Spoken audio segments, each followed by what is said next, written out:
तट्टे इडली। आता तट्टे मीन्स काय तर ताट, असं गोल ताटामध्ये मोठ्या मोठ्या इडल्या म्हणजेच तट्टे इडली। चला करूया सुरुवात। तट्टे इडलीसाठी पहिला आपल्याला तांदूळ घ्यायचा आहे। डोसा राईस असेल तर खूप उत्तम, नाहीतरी तुमच्याकडे जो रेग्युलर राईस आहे तो पण तुम्ही वापरू शकता। इथं जवळपास 2.5 वाटी आपल्याला तांदूळ लागणार आहे। याच्यात आपल्याला मिक्स करायचं आहे 1 वाटी उडीद डाळ आणि हे स्वच्छ आपल्याला धुवून घ्यायचं आहे। धुवून हे पूर्णपणे इथपर्यंत पाणी भरून एक 7 ते 8 तास आपल्याला हे भिजवून घ्यायचं आहे। हे 7-8 तास भिजल्यानंतर आपल्याला काय करायचं आहे, साइड बाय साइड आपल्याला पोहे, जाड पोहे किंवा पातळ पोहे, जे कुठले पोहे तुमच्याकडे अवेलेबल आहेत ते 2 वाटी आपल्याला इथं भिजवून घ्यायचं आहे।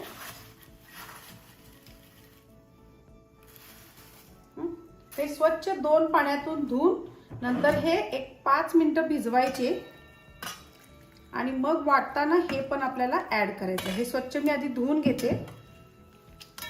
आता हे स्वच्छ आपण धुवून घेतलेलं आहे आणि हे पिळून घ्यायचे आपल्याला आणि हे वाटताना आपल्याला घालायचं आहे। तर ह्याच्यामध्ये आपण हे उडीद डाळ आणि तांदूळ घालूया। खूप पूर्ण मिक्सर भरून घ्यायचा नाही, नाही तर वाटायला आणि एअर फॉर्मेशनला त्याच्यामध्ये जागाच राहत नाही। आणि थोडेसे पोहे घालू। त्याच्यात आपण हे भिजवलेलं जे पाणी आहे हेच पाणी वापरणार आहोत।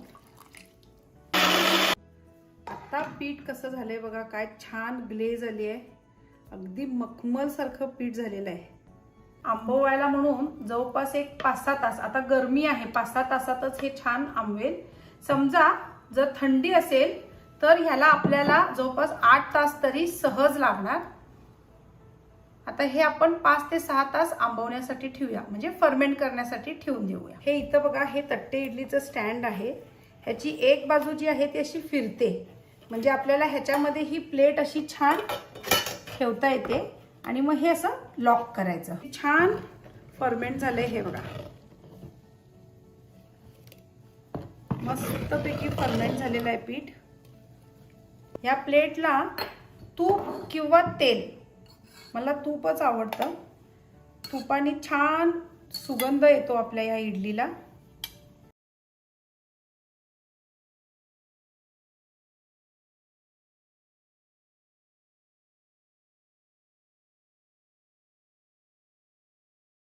इथं ऑलरेडी मी पेडावण गरम करायला ठेवलेलं आहे, यात पाणी देखील घातलेलं आहे।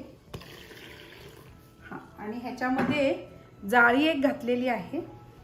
ह्याच्यातच आता आपण हे इडली स्टँड ठेवूया आणि एक 10 ते 12 मिनिटं आपल्याला लागतील आपल्या ह्या इडल्या छान शिजण्यासाठी। तर 10 मिनिटं झालेली आहेत, आपण बघूया इडली झाली का। आता एक चाकू आपण घुसून बघूया। येस, झालेली आहे इडली। गरम इडली आपली मस्तपैकी ती काढूया। एक इडली आपण बाहेर काढू, ही अशी व्यवस्थित आतून पण आपण मोकळी करून घेऊ।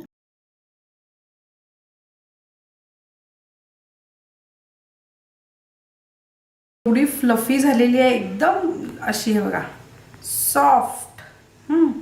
आणि ही कट करून दाखवते, हे बघा किती मस्त इडली तयार झालेली आहे।